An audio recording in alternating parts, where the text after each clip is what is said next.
ఎమ్మెల్యేగా ఇదే సభలో ఇక్కడనే చంద్రశేఖరరావు గారు ముఖ్యమంత్రిగా ఉంటే అక్కడ ప్రతిపక్ష నాయకుడిగా విద్యుత్ మీద చర్చ జరిగింది.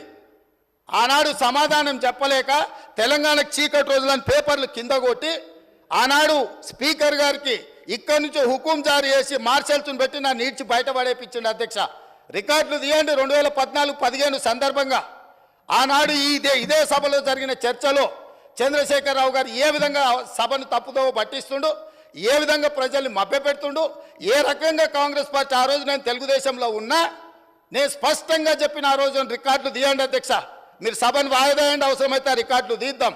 నేను ఆ రోజు చెప్పిన సోనియా గాంధీ గారి దయ వల్ల జయపాల్ రెడ్డి గారి కృషి వల్ల తెలంగాణ రాష్ట్రానికి విద్యుత్ సంక్షోభం నుంచి గట్టెక్కింది.